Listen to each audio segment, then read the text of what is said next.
Thanks very much for having us.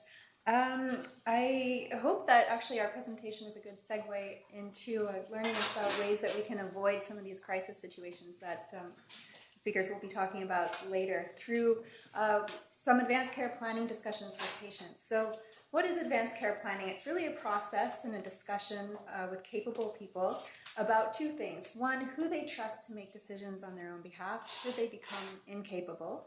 And secondly, about their values and preferences that might guide their decisions when they were to become incapable. So for the first one, identifying people who they trust, this can be included in a power of attorney for personal care. So this is a document, a legal document that a capable patient can fill out, explaining who they would want to make decisions on their behalf should they become incapable. And secondly, values and preferences, these wishes about what they would want to happen to guide their care can actually be documented within a power of attorney for personal care, but it can also be documented in other ways, as in on a piece of paper or in a booklet, for example. But it's really statements around values and preferences to guide their treatment decisions. This could be in advance of coming to the hospital, becoming incapable, well in advance, so some general wishes around what they would want. It can also be some very specific wishes in a situation where they're discussing a plan of care, where they would think that they might become incapable. And these cases would happen in the hospital, would be documented under goals of care, and potentially following hospital policy, do not resuscitate order, no CPR order would be written, and so on and placed in the chart. But generally speaking, these are the two avenues in which we would engage in advanced care planning. So like I said, advanced care planning involves often appointing a substitute decision maker to make decisions on your behalf should you become incapable. And like I said, there is a power of attorney for personal care, a legal document that can be accessed anywhere online through the web. We have copies here in the patient and family resource libraries that patients can access. And these power of attorneys, it's really about nominating an individual. And I'd like to mention right now that this individual is not necessarily or always an emergency contact, for example. There's often some confusion around who exactly is a power of attorney. And the power of attorney is stipulated in this legal document, which needs to be signed, witnessed. There's various stipulations of the legal document. And once it is completed, it would be in the patient's chart, scanned, copied in the patient's chart. So I just want to take a second here, and I might have given away this already, but a little myth buster. So a substitute decision maker only has authority once the patient is deemed incapable of making his or her own health decisions. There's some nuance to this answer, so I haven't given it fully away yet, but is this true or false? It is. But interestingly, and this came up in a consult that I had not too long ago, as I said before, the SDM has authority for as long as the patient is incapable. So you would go to the substitute decision maker once the patient has been deemed incapable. But another aspect of this, which came up in a consult not too long ago, is that the patient has to be alive. So you would go to the substitute decision maker when the patient is alive, but yet there's a whole other act, the Coroner's Act, which governs when the patient is dead or deceased, and you want to harvest organs or do a rapid autopsy or something like that. There are different rules that govern there. There's another clarification around who a substitute decision maker is not. This person is not necessarily the next of kin. So next of kin, it may be the substitute decision maker, but some further clarification is required. Again, the substitute decision maker is identified in the Healthcare Consent Act of Ontario. This is provincial legislation. And in this legislation, they have a clearly defined legal hierarchy. And this is the hierarchy. So you'll notice that within the law, substitute decision makers, they themselves need to be capable of taking on this role of acting in the best interest or in accordance with previously expressed capable wishes of the patient. And they have to be over the age of 16, and you'll see here the list. I'll just draw your attention to attorney for personal care is actually second on the list. So whenever a patient would complete a power of attorney for personal care, that person would take precedence over all the other people that you see here. I'll also mention that if there are two or more people at the same level, these people have to make treatment decisions jointly. They have to agree. And I think I'll get to another point in actually this slide. So why would a patient complete a power of attorney instead of just relying on the legal hierarchy? If the patient did nothing at all, there would still be somebody to make decisions on their behalf based on the legal hierarchy. It would just default to the legal hierarchy.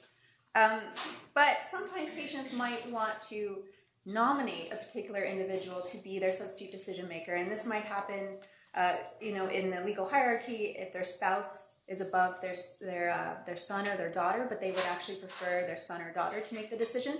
Therefore, they want somebody to trump somebody else in the legal hierarchy. Then they would need to complete a power of attorney for personal care.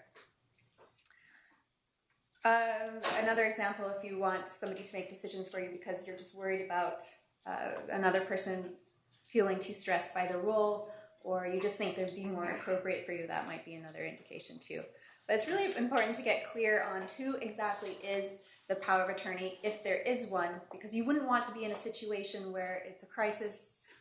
You have family all around you, and you just sort of turn to, in the crisis situation, the person nearest to you because they're most available. You really want to be clear if there is a power of attorney that you've identified it in the chart, you've followed up with that person if the patient is incapable, and you've had a discussion before a crisis situation has enacted. So we hear a lot about living wills. Essentially, actually, living wills is more of a U.S. term.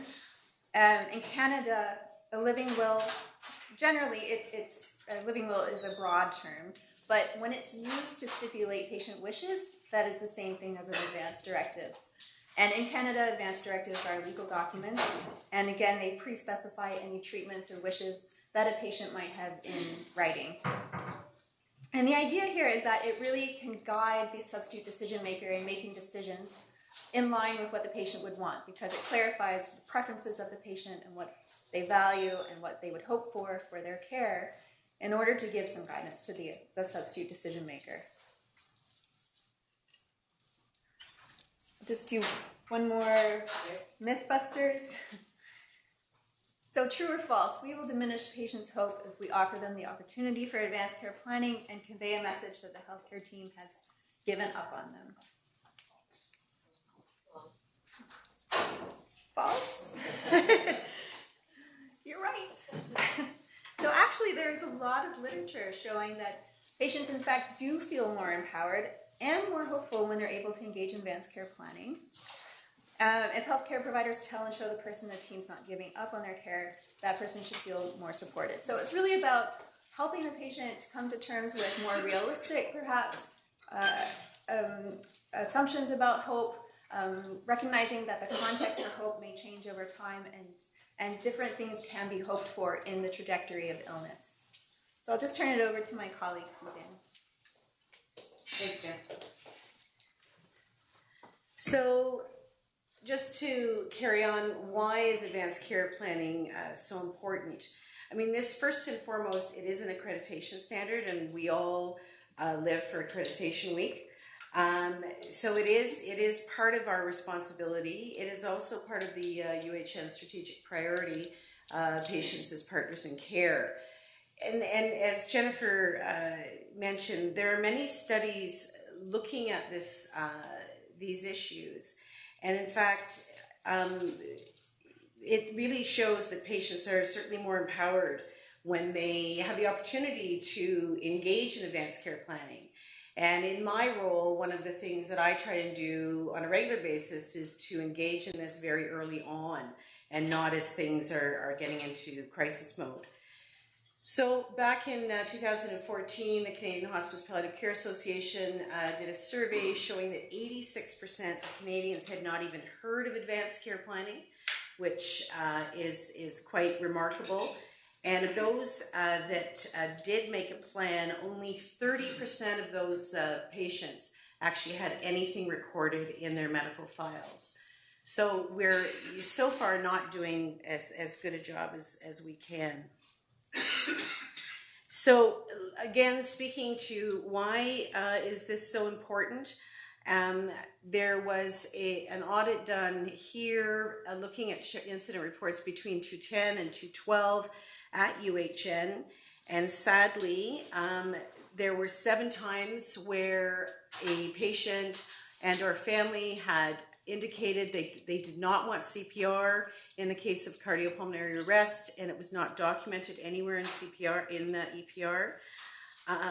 In 2 times, full intervention was undertaken when no CPR was clearly documented in EPR. Another 2 times, interventions began when a no CPR order had been written. Times 1, there was code status confusion. The team at the time were unable to really ascertain what the code status was.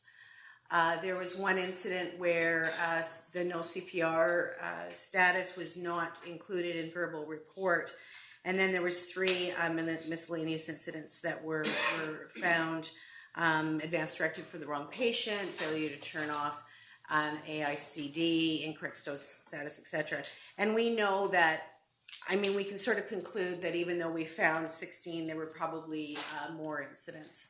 So imagine being a family member where their loved one has clearly stated that they don't want an intervention, and they find out that their loved one went through a code process. So we've been working, the Advanced Care Planning Group, we've been working really hard over the last couple of years to train everybody about how to document in EPR.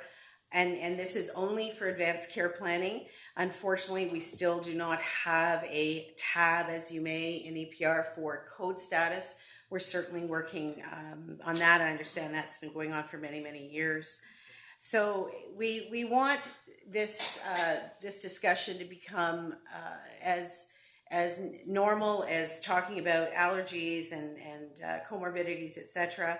We'd be thrilled if all clinicians, anybody with EPR access on admission or on assessment or during admission or during clinic visits, that these discussions are had. Right now, anywhere at UHN, we hope to have documentation of who the power of attorney is. And then if there isn't a power of attorney, this is certainly when you can supply patients and families with information about what a personal power of attorney is. What I've found often is that patients often think that they need to get a lawyer to have a power of attorney, which is financially very straining for a lot of families. And they're quite thrilled when they find out it's a free package that they can fill out, have it witnessed, and we can scan it in.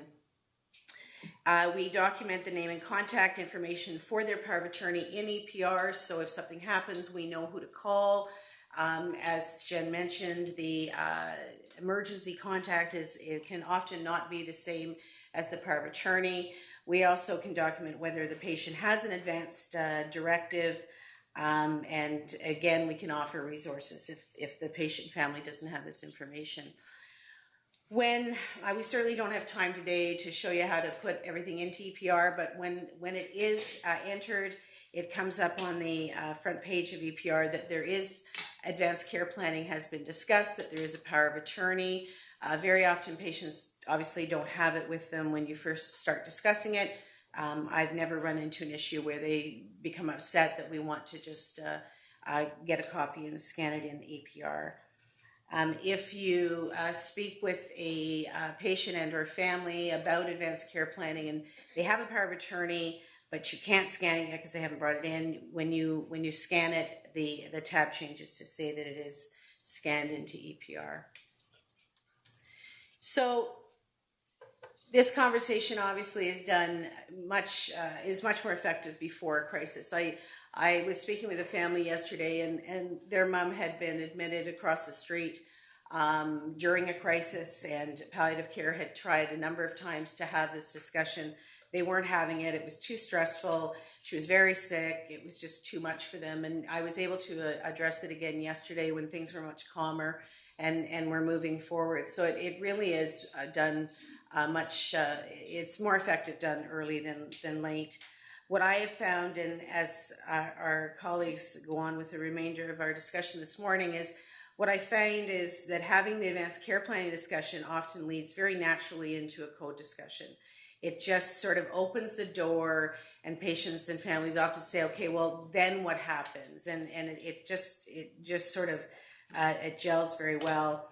The goal of our team, the Advanced Care Planning team for UHN, is to have teams engaged in the conversation, make sure that things are documented in EPR. We will continue to see if we can get the code status documented as easily as the advanced care planning. And, you know, the more you have these conversations, the easier it is, and it just becomes part of your everyday practice. There is, on the corporate intranet, there's information about advanced care planning that we can all access.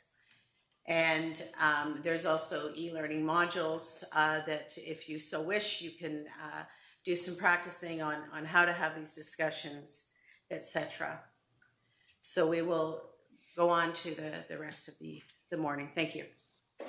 Okay, well, thank you for asking Nola and I to speak. So this, our side of it actually began with an issue of family presence during procedures and during codes in the ICU, and now it's kind of morphed into a broader issue.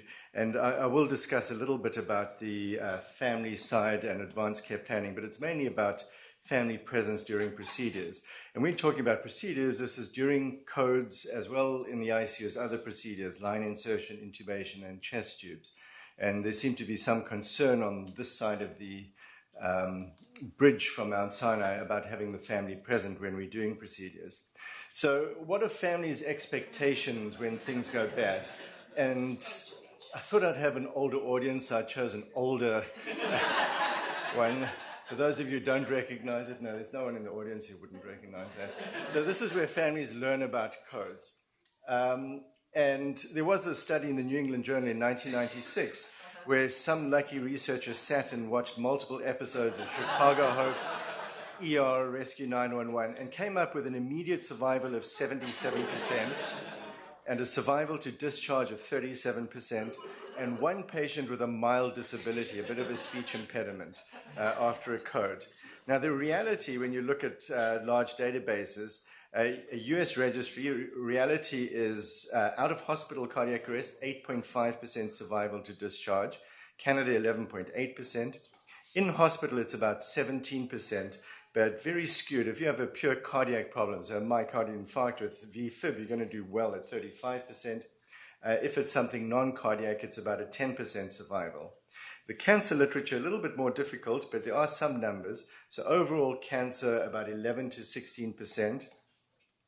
One meta-analysis in 2006 came up with 6.2% overall for cancer patients, 5.6% for metastatic, 9.5% for localized disease.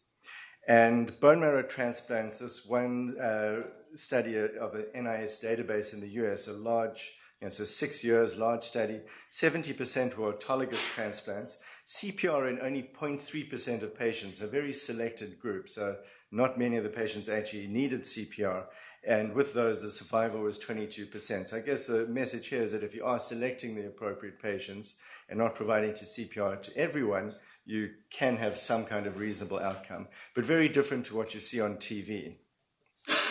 Now, some of the literature, end of life, has been using these pretty graphs of illness trajectory. So here's someone who's doing fine and then suddenly has a bad illness. These are chronic illnesses with a progressive decline with exacerbations. So this would be COPD or CHF with episodes of coming to the hospital. And then a sort of prolonged dwindling.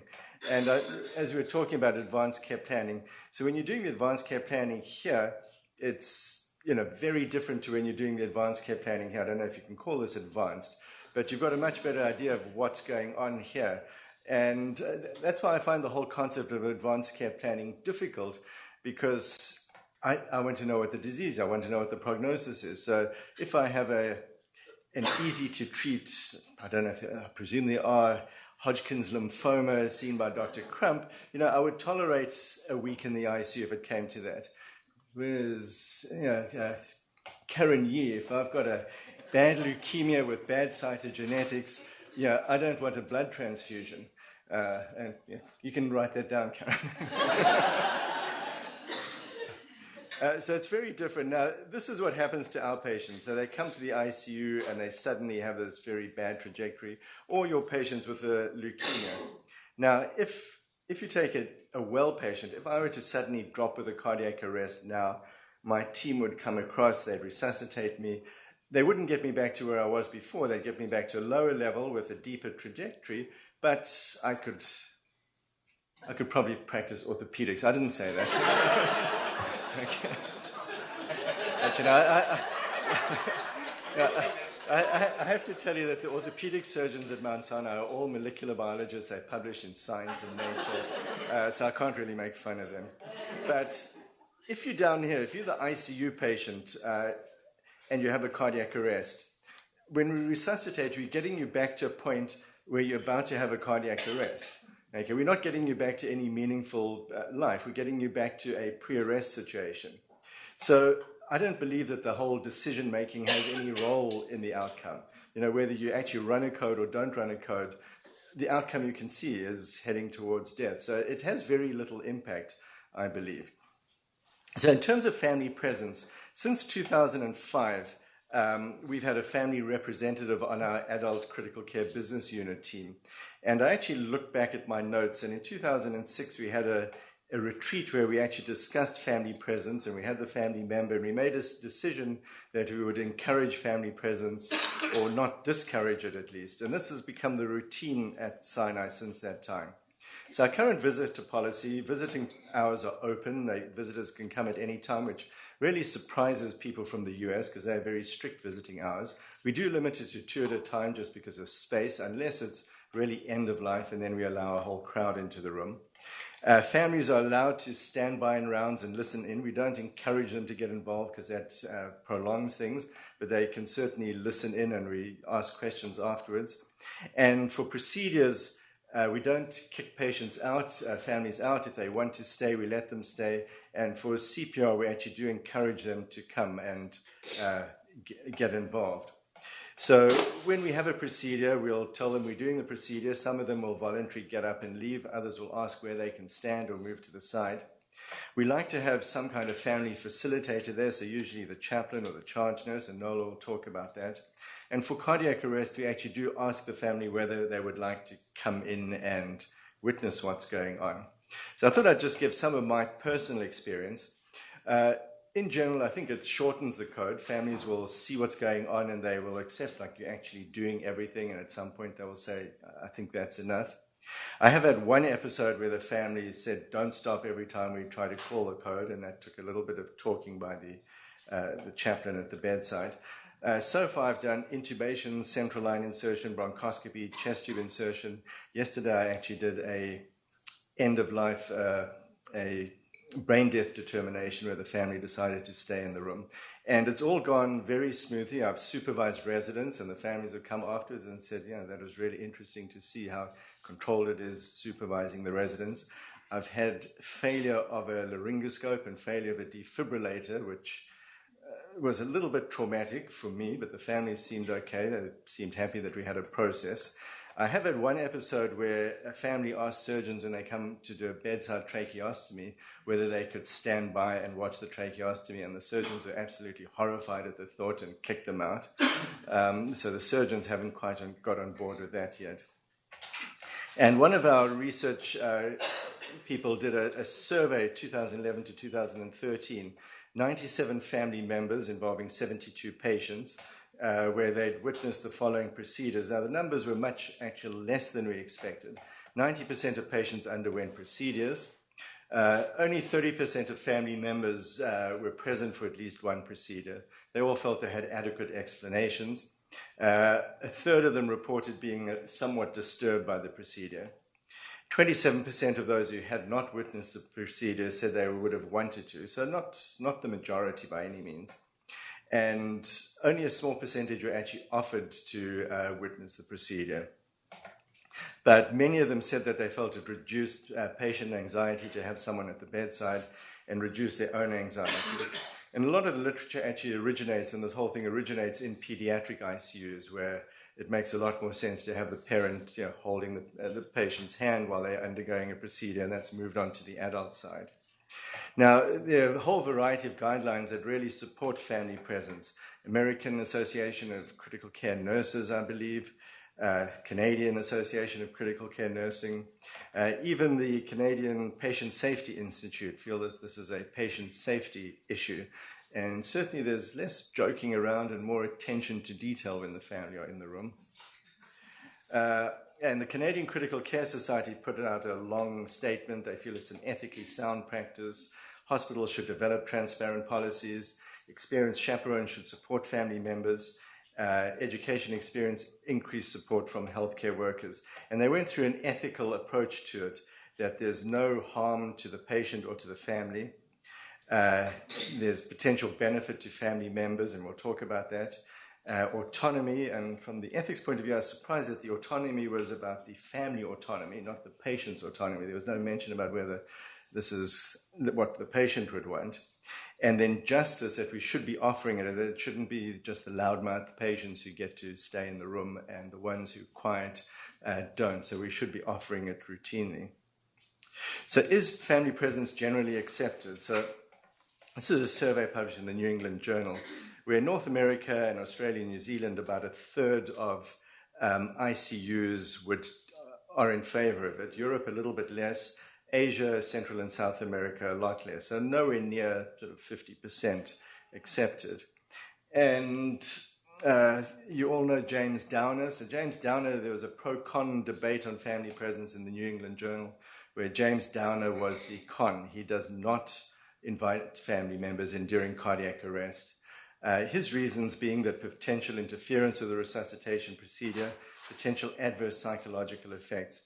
There is some literature suggesting decreased PTSD, but as he points out, this is all pre-hospital cardiac arrest. So this is at home where paramedics are doing it. They've looked at families who are present, and there's less stress on the families, but pre-hospital cardiac arrest is less invasive and usually shorter. It's not quite as dramatic as an in-hospital cardiac arrest. So when you look at the literature, there's been an increasing number of publications on this whole issue of family presence during cardiac arrest, but most of it relates to either pediatric patients and parental presence, or ER resuscitation or trauma in the emergency room, much less related to just regular in-hospital cardiac arrest or in ICU cardiac arrest. Most family members have not considered this as an issue, should they be there or not, when they've been surveyed. But 80% believe they should have been in the room when questioned after a cardiac arrest. 95% believe families should be able to if they want to. And 65% believe that it would have helped the family member. Numerous studies of staff and families, variable results. So beneficial effects noted when the healthcare staff are educated on the process, that everyone's on board with the process, that there's a clear facilitator role identified. Families are prepared ahead of time, so we would speak to them and tell them what to expect. And also the healthcare workers are positive about the whole process. This is one paper that sort of went through the perceived risks and perceived benefits. I won't go through that in detail. So risks, confidentiality, and trauma to the family, but benefits that there seems to be a lower incidence of PTSD in family members following some of these events. Journal of Intensive Care looked at offering family presence during resuscitation, a meta-analysis, evidence limited, no difference in resuscitation duration, no difference in mortality, but scores of anxiety and depression better in families who are offered family presence. And American Heart Association has actually included this in their latest 2015 guidelines, providing emotional support to the family and talking about being at the bedside. So that's the end of my talk. This is, in ICU terms, this is what the end looks like. And next up, Nola, Crewe, who's our chaplain in the ICU. Just a word of warning, she also has a legal background. And sometimes when she's talking to families, we've got to caution her that this is a family meeting, not a legal meeting. Thank you. I'm here to provide anecdotal evidence on the subject, and I know how you scientific types enjoy anecdotal mention. This all started because I got rather ticked at a code that I was here, and I sent a griping letter to Stephen, who conveyed it to Princess Margaret, and you very kindly invited us to come and discuss the subject. So I really do appreciate it, and thank you. What had happened was a sister of a patient had come back into her room, noticed she was non-responsive, had told the nurse, and the nurse had done all the things you do, and the code had been called, but the sister had been ushered away to an office down the hall. So when I got there, it took me a couple of minutes to find her. And the first thing I always ask is, are you happy here, or would you like to come with me and see what's happening with your sister? And she gave me the answer I almost always get is, no question, I want to see what's happening to my sister. So we returned. We were standing just sort of outside the room. And she was a woman about my age. She was very no-nonsense type, but she was being quiet and just observing what was going on. She didn't make any effort to intrude or get closer. She wasn't even asking questions. But over the course of the time we stood there, and while the code was going on, 3 different doctors approached us, concerned about her presence there. First, the doctor who'd been on overnight came urging her to leave, citing that she would suffer trauma from observing what was going on. Sister refused and stayed. Then another doctor came and asked her to move, claiming it was too crowded and too upsetting for her, and insisting we go first to an office, and if we wouldn't go to an office, to an adjoining room that had a curtain between us. Again, the sister refused. I pointed out that if space was really a problem, there were 3 residents standing there not doing anything, they could leave. And then another doctor came and pointed out that the patient was going to be taken to the ICU, so why didn't we go there? Eventually, I did accompany her to the ICU after the procedure was finished, and went back grumpy to my office and wrote my letter. But the result of this patient having her sister there was that the sister really recognized how very ill her sister was. Her status was subsequently changed to DNR, and 2 days later, the patient was allowed to die a dignified death without further intervention.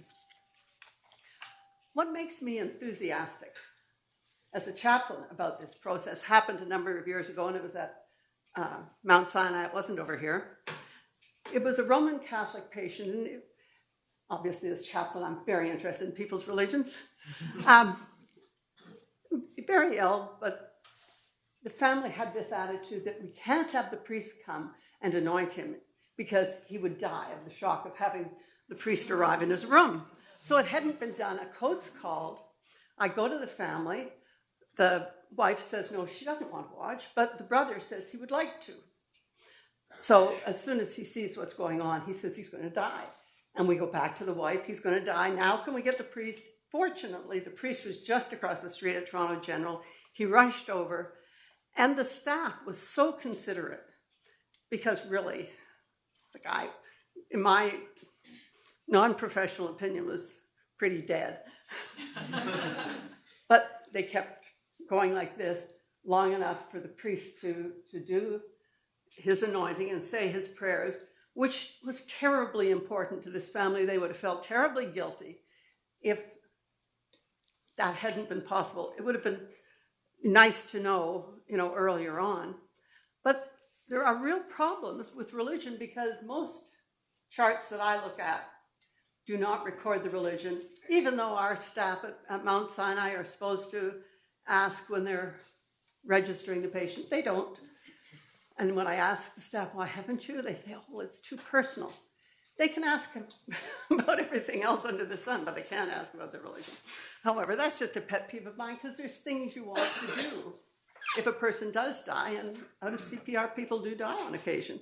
For instance, Jewish people, you want to keep them in the room until the funeral home comes and takes them away, which is done very quickly. If they're Buddhist, you want to get a chanter and put it on the pillow beside them. And for most faiths, appropriate prayers are generally welcome. A final case. Again, a family, full code, absolutely insist upon, even though it's an elderly lady, she's terminally ill, she's told that in the hospital, CPR does not have the same results that when a healthy person falls down in the mall, and definitely not the same effect as when it happens on television. I go to the family, and both the husband and the son want to watch. We're by the door, and they saw all these people in the room working on her. And originally the husband was quite stoic, standing there. But this son, who had been so vociferous in, do everything, full code, almost immediately turns and says, "This is terrible, stop it." And the husband, by then in tears, says, "Please." So I got the code leader, he confirmed their wishes, and the code ended. And the result was that these two men were able to feel that they'd prevented a terrible, painful death for this woman that they loved. As much as they could, they felt good about the role they'd played. And afterwards, they told me they had never understood what CPR would be like for her. So there's lessons to be learned from these families. The reality is that too many families base their decision around code status on what they have seen on TV dramas or ads that urge people to learn CPR and then they can save the lives of their nearest and dearest, and on no experience with the real thing. Many doctors aren't very comfortable at discussions around end-of-life issues, and they end up asking questions like, "Do you want a full code?" Or, "Do you want CPR, defib? Do you want us to put her on life support?" After a while, medical care starts sounding like a shopping list. I'll have a little of this, a little of that, and hold the other. Personally, I like the question, does the patient want us to allow natural death if their heart stops? But I don't hear that very often. I've heard doctors speak of their concerns that the family will be in the way and prevent appropriate care being delivered. Well, in my experience, and I've been at Mount Sinai for 9 years now, I attend virtually every weekday code, and no family member has ever thrown themselves on the patient or attempted to get nearer than the area I specify for them. I mean, some who were in the room when I arrived have been unwilling to move, but as soon as I point out that they could be interfering with care where they're standing, they come with me. No one wants you to be more successful in running a code than the family. Some doctors are concerned that if an error is made, the family will sue the hospital. I've yet to see a family member pick up on a mishap, really. And there are professional codes that require you to have a degree of transparency if something really drastic happens. Some doctors expect it'll make the resident running the code more nervous. I actually would think that the perceptive eyes of his or her staff doctor would already be doing that, to say nothing of the nurses, who are very well informed. The advantages of family presence are too great to ignore. Family presence results in fewer cases of post-traumatic stress disorder to the families, both at the time of it happening and results that have been looked at later on. Family presence means that they're there and available to answer your questions, which is particularly useful if the code is for an outpatient or a visitor. The family probably knows better than you do what drugs they're taking or what they did that morning. Family presence means that they see how hard everyone works on a code. This is particularly important if it's an elderly patient, because families are very suspicious that it'll be a soft code. You'll go in and go, "Oh, dead." It never happens, but families are suspicious. Once they've seen 20 people in that room rushing around doing things very efficiently, they absolutely are confident that everything that could be done was done. Family presence impresses on the family how sick the patient really is, and this can often impact future end-of-life discussions and code status discussions. They probably don't want to see her go through that again. Family presence also means, and I've seen this happen on a number of occasions, that while the code is going on, they'll say, "Stop, it's enough, no more." Family presence means the family's there for explanations or consents without the doctor having to leave the room. And should the patient die, family presence means that the family's there and that the patient hasn't died alone with strangers. This is very comforting to the family and arguably essential to the patient. It's funny that the one thing that's truly upsetting to families about codes is something I've never heard a doctor mention, and that's the relative nudity of the patient. Particularly an elderly woman surrounded by so many people. And I do admit that they look awfully pathetic, and particularly for those who've never seen their parents naked, it is really unsettling. I don't think there's anything that can be done about that. There may be times when it's impossible to have family presence. The only instance I've been able to come up with is when no one is available to support the family, to be with them. But when that is raised as a possibility, I wonder how it always is that there's someone available to comfort them in an office elsewhere. I look forward to working with you on future codes, and do know that I'm not there just to pray, although occasionally that is my role as well. Thank you.